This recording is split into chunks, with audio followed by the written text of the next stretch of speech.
Hi, Nick here from Pods with Nick and James. Just a quick one before we get into this podcast. I want to say a massive thank you for the support that we've received since starting these podcasts. We thoroughly enjoy it and we look forward to creating more. If you want to have your say on any topics that we've discussed or suggest future topics, then you can do so at www.reddit.com/r/Nick and James Pods. And if you want to support us, you can do so for from as little as £1 a month, and you can do that at www.patreon.com/pods with Nick and James. Anyway, back to the podcast.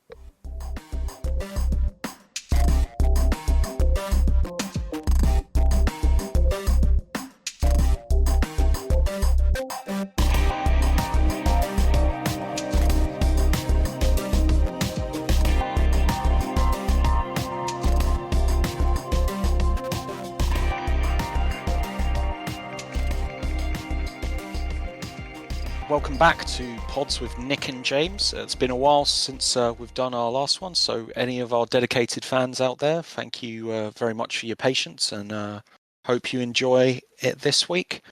Our subject today is looking a little bit at comic books, a little bit about, a tiny bit about the history of the two giants of the comic book industry.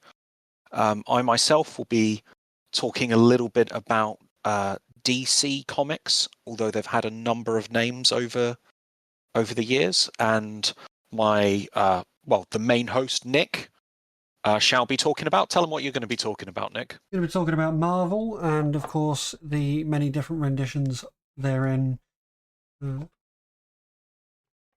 Okay, brilliant. Well, I find it interesting that although comics were a bit of a thing in England and have been a bit of a thing, it's never been quite the same as to the entire comic book culture that you have in America. And I also find it surprising that although things have taken off, I don't feel I was surprised by my own ignorance when it came to this subject. So it's been fun doing a little bit of research into it. I guess I'll start with a little bit of DC's history. A lot of this I've learned from just kind of various sources online, and it's not going to be super detailed, as is the style of these podcasts. This is all about just kind of getting a little bit of background information and giving our listeners just a little something to think about, not a huge essay to warp your mind into something different. Okay, so DC Comics, weirdly enough, has a number of founders, and you could argue it has in fact 5 founders, which is interesting. Although Stan Lee is arguably one of the most famous people to do with modern day comics, and is kind of portrayed as the original guy. It turns out that the history of comic books stretches back a lot further than either of these companies, but we're just going to dive in. DC Comics was originally, so it's really interesting to consider, but it was originally known as, it was originally under the name National Allied Productions, and it was owned by a former cavalry officer called, I think it was Major Malcolm Wheeler Nicholson, sorry. However, although that's what kind of like your immediate Google search says, when you look into it a little bit deeper, Wheeler was involved, don't get me wrong, he was involved and he owned the original rights to the company, but there's like several other characters who kind of who are important in starting the business. Now, National Allied Productions eventually is renamed as DC Comics. However, there were some earlier there were some earlier companies called Fun Comics and Action Comics that were owned by two gentlemen. Who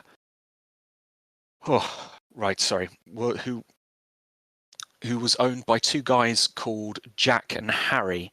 The two people I'm speaking to here is Jack Lebowitz, and Harry Donafel. Jack Lebowitz was a accountant, and there's not a huge amount of information on him, simply because it seems like he was just a fairly solid businessman, who was somewhat overshadowed by his business partner, Harry Donafeld, who was very much a bit of an American socialite, but also a little bit of like a borderline mobster, for lack of a better way of putting it. Oh, okay. In order to set the scene, this is America during the 1930s. There's already kind of been and gone the Great Depression. Like, New York is very much the center of where this story is told, and New York is a great kind of hub of the American dream, of kind of desperation, of immigration, and of people trying new things and innovation because of the number of people there trying new things. Harry and Jack basically did, before they started going into comic books and bought out Wheeler from DC Comics, they did pulp magazines, which I'm trying to find a nicer way of putting it, but I'm just going to be straight here. They were basically just the porno mags of the 1930s. So it wasn't like just the smut, yeah. Yeah. So, like, it's 1930s, so it's nothing like that bad. Yeah. But it's still like these were not the shiny up and coming citizens. They so still would have got more raised eyebrows than pornography does nowadays. Yeah, exactly. Like, in fact, Harry at one point had to convince one of his co-editors within the company to do some jail time for him because they'd made the material just a little bit too racy. Ooh. Now, I know that censorship isn't all, well, it's very much a mixed bag and often not a good thing. So these are guys on the edge of criminality, the edge of just kind of getting it right, Mm-hmm. So Jack and Harry were, kind of struggling, and they were looking for looking for a business venture, which, they decided to go more straight rather than more illegal, which is fantastic. However, I find it interesting that the internet constantly says that Major Malcolm Wheeler was the original owner of DC Comics, and it's just like, well, he was, but these two guys bought it, used the company with him, and it was Jack and Harry who did Fun Comics, and then Action Comics. And I know that this was around 1935, okay, that all of this started happening, and it was 1938 when the first superhero, and this is the thing I find interesting as well. There's characters who might have extra abilities, but it's never the main theme of like cowboys and Indian comics or sci-fi comics. The first written kind of superhero as a superhero is Superman. Yeah, that was 1938. Yeah, in 1938, like issue 1. And it's at this point, yeah, Major Malcolm Wheeler has been,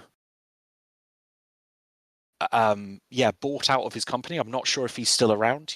He may have had a position in the company, but he was no longer the owner. It was Jack Lebowski. Sorry, is it Lebowski? No, it's not Lebowski. Lebon, Lebo, Lebo, Lebo. Yeah, sorry. After you. it's Lebowski, is it? Yeah, Lebowski and Harry Donafield owned the company, which then gave two really. I mean, to be fair, these are the business. All the people I've spoken about are the business people behind the company. I see the pairing of Joe and Jerry as they're the makers of Superman. You know, Yeah, Joe was the artist. Both of them were, uh, young Jewish teenagers growing up in New York, not a huge amount of money. Joe would constantly be drawing on things which wasn't necessarily, what's the right word? Yeah, just he wasn't sat there with a privileged sketch pad. He was constantly drawing on things that he shouldn't be. Or, like just constantly, that's the wrong way. I'm making it sound like he wasn't a graffiti artist, but it's just he found ways to practice art, even yeah, though he was poor and struggling. And Jerry was a dream, like a massive, just a dreamer. Like he read all of the cheap magazines that he could get. He read all the uh, all the sci-fi, all the fantasy that he could. It doesn't really surprise me. Like, unfortunately, Jerry lost his dad during a like a butched robbery, right. and it's not, unfortunately, it's not really surprising that he comes up with the idea of this father figure who's bulletproof, Yeah, Superman. And it's really interesting that's the case, yeah. So, like Marvel, I don't know the depth of history when it comes to like what Marvel started out like when it like comparative to your knowledge around DC. However, Martin Goodman founded a company called Timely Productions, and they released their first comic. Which do you know what the characters were for Marvel in their first comic? I mean, I imagine it wasn't the X-Men. Was it Spider-Man? No, no. It was the Interesting. Human Torch and Namor the Submariner. Really? Yep, Really, the Human Torch, yep, as in from Fantastic Four, yep, but not yet part of the Fantastic Four. So the Human Torch, literally the person who they make fun of in the Deadpool versus Wolverine film. yep. Oof. He's the original, yeah, for Marvel anyway. Um, yeah. So they released that in 1939, so the year after um, Superman was released by what was what is it? The National. Was it Uh, National? yeah, it's National Allied Publications. National Allied Publications and Timely Publications were the two companies back then, 1938 and 39 respectively. Um, it took until 41 for Marvel to release their second comic, which was Captain America. Now you see, I would have thought I should have said Captain America to begin with. Now, okay, when Captain America was released, I hate to say it quite this way, had Pearl Harbor already happened? Wasn't Pearl Harbor like 50s, 60s? Oh no, but was I thought Pearl Harbor was literally Oh what yeah, it's brought ended a world the war, isn't it? It's ended. Yeah, well, definitely had happened. Yeah, it's what brought the the Americans Americans in. into, Was it rather 30? than just it was later than the war had been going on. So like the Second World War started in 1939, in Europe at least. But it's interesting that kind of like the golden age of comics. No, it's 41. Ha- December the 7th, 41. huh. Pearl Harbor. Okay. I'm just going to look up exactly when Captain America was founded. Or when that was first released.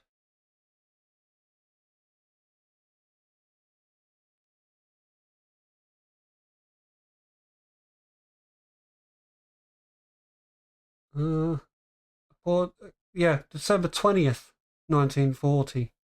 So a year before. Okay. All right. So they'd gone with nationalism before. Okay, that's good because I know that um with sorry, you know what? I spent too much. How did the Marvel company start keep going? And then like I'll need to take a little step back to kind of like the beginning of the war for um DC. yeah, for DC. Yeah, so Captain America, it says on my research that the books I was reading that it said 1941, but obviously it was December 20th, 1940 when Captain America was released. Um, don't know. Yeah, I think that is the order. Um, then trying to look back through my research. I mean, obviously Marvel came through with all the. I think the success of Marvel has been stronger over the years, even though the strength of DC started stronger. Well, the So weird thing is I think Marvel is stronger now. yeah, I think historically, I think DC was the stronger company. I'd say when it like was my strictly awareness. comics, when it was strictly comics, DC led the charge, and even Mm. early cinematography, like DC still had the edge Well, like because there was. Did you know there was a radio show for Superman which had over 200, sorry, 2,000 episodes. yeah, it doesn't surprise me. Yeah. Um, so like I suppose would you call that live action broadcasts instead of like cinematography because that encompasses Well, I everything? guess so, but it's I also learnt that Superman, like there was Superman mania, which just kind of swept America like by storm. Yeah. Um, like it's weird that the what's considered the golden age. Oh, sorry, mate, I'm talking too No, much. no, You no. go. You carry on. But Well, like, the golden age was the 50s, right? no, you see, this is the thing. The golden age seems to be right up to and including the Second World War, and then after the Second World War, um, okay, so like what's considered the golden age of DC Comics is partly when they'd moved from fun comics to action comics Mm-hmm. to ally to sorry to national allied this up again national allied publications to um yeah like under those names when they created Superman, that was like the start of something, and that caused like a huge kind of amount of mania. Like Superman was like everywhere, like he was in parades, he was he was used all the time in everything. And his character back then was also completely different to what it is now. Like he was very much more a man of action, whereas now they have him as a very kind of massive neoconservative, just like they've got with Captain America. Yeah. But originally, Superman was a guy who would see someone being mugged and he would go, he just says, looks like this is a job for Superman. Literally, very quickly change into his costume, run on over there, and literally just pick up the bloke and be like, "What are you doing?"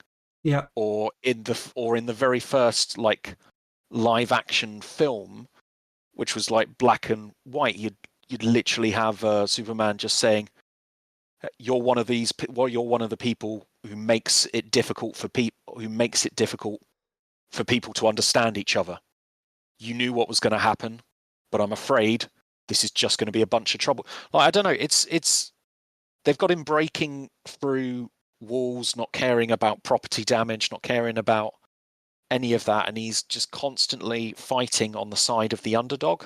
Yeah. Which then changes in the 50s and 60s because he was fighting for the underdog, and then the character gets institutionalized during the Second World War as a way of kind of like supporting the morale of the troops and all of that. Yeah. Same thing they And then tried to do with Captain America. and that's it. And then when you become part of the system, when all of a sudden the war ends, people don't want to associate their entertainment with the thing that they used to read when they were being shot at. Yeah. Like a third of all entertainment materials that were sent to the troops in Europe when the Americans were over there was comic books. And unsurprisingly, when a bunch of them came back, you don't want to buy the thing That that reminds you reminds of you war. of the horrible time. Yeah. Yeah. So it's interesting that it was used as a distraction for the troops, but even having the association of the distraction still connects it to a negative thing.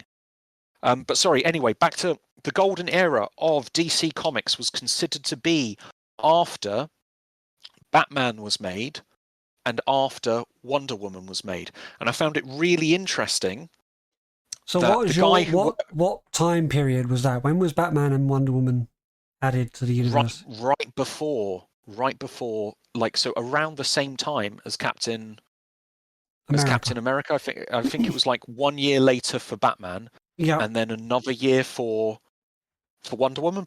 And then once you've got those three characters, Yeah. the next 10 years or so is considered the golden age of DC Comics. Yeah. I just So want to really. Oh, sorry. like right over the Second World War into the phase out of that kind of period. Like as it kind of goes into the 50s, I know from Marvel's side of things, as it goes into the 50s, they stepped away from superhero titles and started going along with like horror, romance, and Western stories. Yes, DC did the same, exactly the same. All of a sudden, heroes became the people who told you what to do. They lost their appeal. They lost their audience, so the publishing houses just changed the media. Yeah. Yeah. So Marvel actually didn't really start to take off again until Stan Lee joined in '61. Yeah, there's it was interesting. I was watching a documentary about this, and one of the guys on the DC team was talking about the Justice League, or the very first iteration of the Justice League. Yeah, And that's how Superman, Batman, and Wonder Woman, right? well it is, but it's like a few others as well. DC also had like Plastic Man, Green Lantern, the Flash. Or Green Lantern and the Flash. I know. I don't know about Plastic Man. Yeah, he hasn't aged well. But like I don't know. There's a lot Which of is heroes out ironic there who because haven't. plastic lasts for billions of Forever. years. Yeah, no, exactly right. You know what? I hadn't thought of that. That's a fair point. But like, okay, so just really quickly, the story behind Batman actually kind of interests me because like they said, okay, we need another hero character, and they thought, okay, well let's make a Superman, but without the powers. It's just him using his intellect and using willpower. And then I felt it was a little bit on the nose that they had Bruce Wayne's parents being gunned down Yeah. in a needless crime Yeah. feels like really on the nose, and like considering you're literally working with someone or working in the same publishing house as someone, when like the physical building would make a difference, the company that you were working in would make a difference, so you're working in close proximity to somebody who that's actually happened to. Yeah. So you're not only just taking the idea of a hero and copy and pasting, you're then inserting this person's life. And I'm just wondering, did they ever talk about this behind the scenes? Did the creator of Batman, I should have his name memorized, I don't, but did he ever have a chat with with Jerry about, hey, look, I don't know, but you think about Spider-Man, yeah, because Spider-Man has the same scenario with Uncle Ben. yeah, the guy that makes the rice. I was holding back. Well done. Well done. But yeah, he has the same scenario, doesn't he, where Ben's gunned down, and that kind of puts him on the road of being the justice for all kind of superhero that he becomes. So I don't know. Maybe they had a cross company meeting and said, okay, the theme for this year is going to be unnecessary death leading to vengeful superheroes. Need for justice, yeah. But it's also interesting that, I'll just really, really quickly, the creator of Wonder Woman was also an interesting character. Like when Superman and Batman were kind of like the only heroes, a reporter wrote in criticizing the amount of toxic masculinity in comic books, and DC's response was to hire him as an editorial editor. And then this editorial editor made Wonder Woman. And although he was like very much like he was very much a feminist in the 1930s, it's really weird that he talks about kind of like the role in women, the importance of women, the need for there to be good like female role models and strong female role models. Yet so much of the Wonder Woman original comics are just her constantly getting tied up. And it's like, all sexualization, isn't it? It's not just once, like per comic book either. Apparently, it's like most double-page spreads, there would be somebody tied up somewhere. Like, and a lot of Diana's strength comes from sublimation. So it's really interesting. You got this one guy saying, "No, we need to empower women," but then the way that he empowers them is now done in a way which is considered undermining. It's also interesting that he had a wife and then he had a grad student, and they all lived together. So he kind of had two wives. Wow. Very the big kids, on women then. Yeah, well, exactly. It's really, I mean, I don't want to say like the things that he said about some of the original comic books are absolutely true, and there is a need for strong female characters, but just it's just difficult to accept it. Yeah, knowing it and doing it are two different things, right? It's like the classic it's the classic corrupt priest thing. Yeah. Like what they're saying might not very well be wrong, but it's really hard to accept it when you know the person who's saying it to you has done worse. Yeah. You know? Yeah, absolutely. But it's the same, like any, I mean, I'll generalize here, but obviously listeners, like, take it with a pinch. It's a generalization. It's not literal. But if you give a pencil to a bloke and get him to draw a female superhero character, he will over-sexualize the crap out of them. He will make them the most attractive and like most attractive like body physique with the scantiest clothing on, and then be like, well, you just give her like, I don't know, the ability to fly and punch really hard, and that's it. Superhero. Who cares about that bit? It's just the big boobs and the bum that we're worried about. Or at least that's the feeling it gets. And if you look at like if you go into manga, you get the same thing where like massively. especially when there's like male illustrators, like if there are female characters, my god, they're sexualized. You know, But it's gotten to the point though where it's not even like just. I hate to say it, it's gotten to the point where manga characters are sexualized if it's like, even if they're not even like an adult, like literally it gets to the point where even like a girl, a child will be kind of quite sexualized in stuff, and it does. I get why some people react incredibly negative to that, because it's definitely not like it's not a pure black and white issue, but it's definitely not pure white on that, is it? It's not like it's the purest thing ever. I get why they do it though, because if you want to grab a 14-year-old boy's attention, you can use certain shapes to make them think and feel certain things.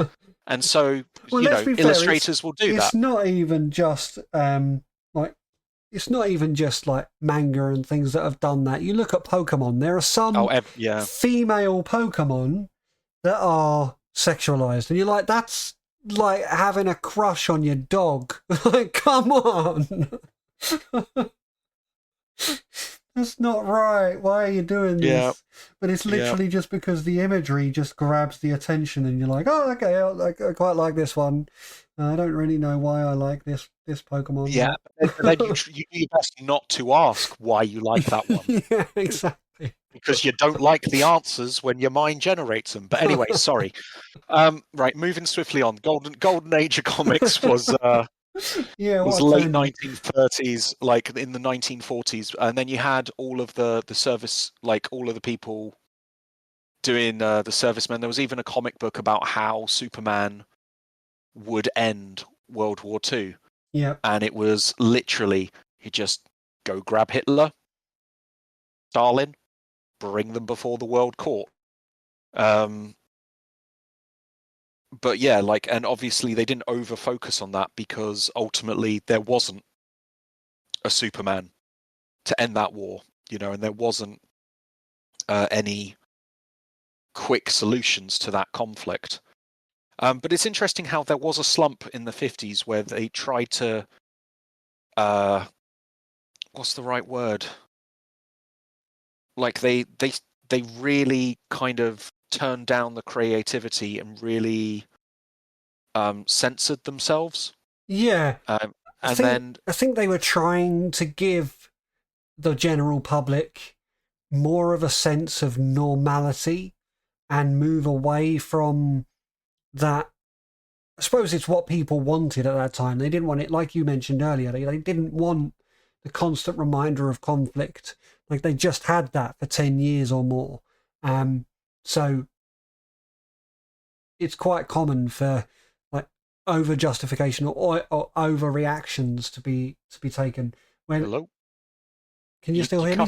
You're cutting out there a little bit, I'm afraid. Apologies. If you can just bear with me, I'll hopefully it will clear itself up. Let me go back to what I was saying. If you can still hear me. Yeah, can still hear you. Okay, so yeah, it's almost like an overreaction, right? Where you've had conflict for 10 or so more years, and then you all of a sudden like move away from it. You're not in conflict anymore, so you definitely don't want anything to do with conflict around you at any point. Yeah. I suppose there's still elements of it with the Wild West and stuff like that they did, but like those kind of comics were just, they were more relative to life, and like how times used to be and the good old days and things like that. Yeah, absolutely. Like, well, I'll tell you what. Let's hear. Like, I've used up a lot of my good material when it came to kind of like the foundations of DC. I'm going to need to go in a little bit, listeners, I'm afraid. But for like the next section, let's focus on how did Stan Lee affect Marvel Comics? How did he turn the boat around, both in the industry and in kind of like the films? Although I would say the original Superman films are strong. The original Batman films are strong. And even the animated series in the late 80s, early 90s was starring Mark Hammond as the Joker, was an incredibly strong time for DC. Yeah. But how has Stan Lee turned it around in the 60s, and then how has he turned things around before his death? Stan Lee and Jack Kirby started revolutionizing the Marvel side of storytelling with. They started with the Fantastic Four. This is when Marvel Comics was branded in like 61 and forwards.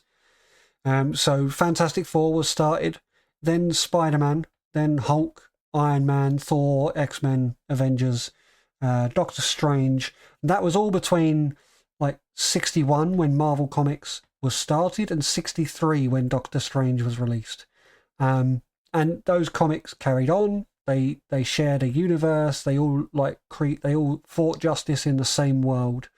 And then around the 70s and 80s, like stronger anti-heroes like the Punisher, and the actually was in the 80s that the Infinity Gauntlet saga was written. Then they had a little bit of a boom, and then they ended up having to file for bankruptcy in 96. So you can imagine how like we could have not had any of the big cinematography from the Marvel universe if they didn't get the resurgence that they got in like the millennium, because they managed to reprise with the Civil War storylines and the House of M storylines, and then they started the movies in 2008, right? And then Disney bought them for $4 billion in 2009, and then poured money into their into the what's it called, the Marvel Cinematic Universe. So then that's when you ended up with the Avengers films, the Infinity War films, the Endgame, and all the rest of it. I hate to admit it and just be a fanboy here, but those are amazing films. Yeah, I mean, as far as superhero films go, they're the ones you think about. You know, I know, like I watched all the Batman films growing up. I absolutely loved all of them.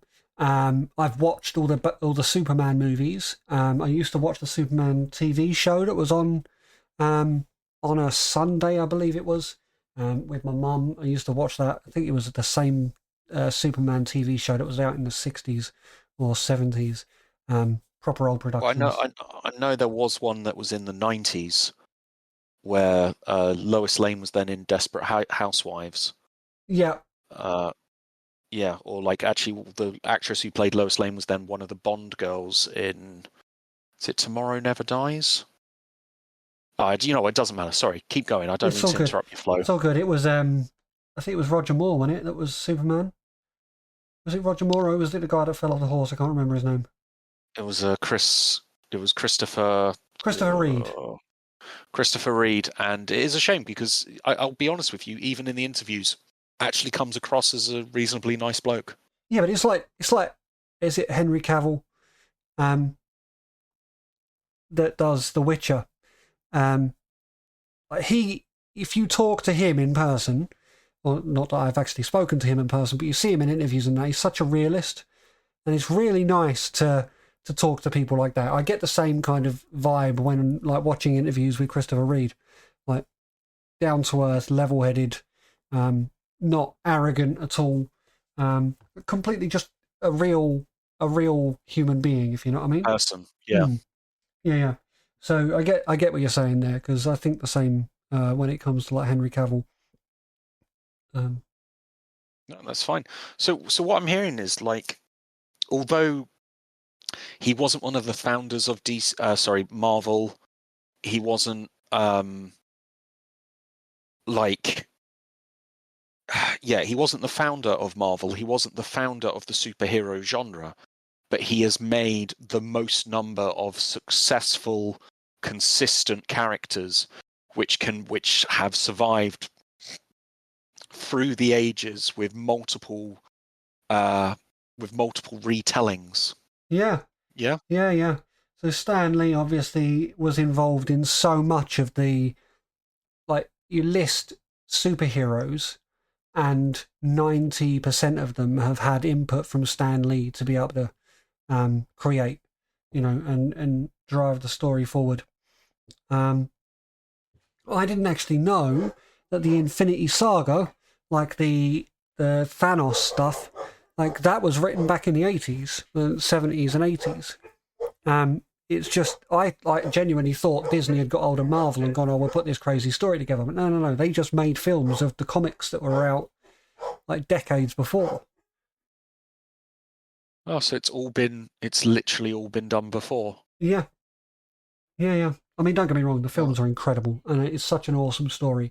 If you can get your head around watching these 13 or 14 movies, then watch every single one of the Avengers and similar movies in their chronological order, because it gives a really good story. Fantastic. Well, okay, I know that Christopher Reeve's Superman was considered a high point in DC history, and I will also admit I think the TV legacy that's kind of been happening, although like Marvel has caught up recently, I'd say in the last 10 years, over the last 10 years, like 2015, the retelling of the Green Arrow and the Flash. Yeah. Oh, sorry, of which they just changed to the name Arrow. Was done incredibly well, and I know that I've by focusing too much on the beginning, I haven't looked enough at the ups and downs of DC over the years. But I thought the story of the foundation was pretty damn strong.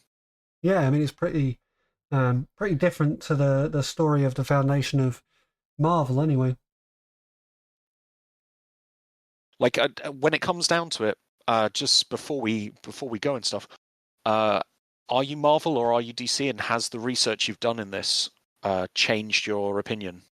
I was always more Marvel because I think the more modern stuff is better when it comes to Marvel.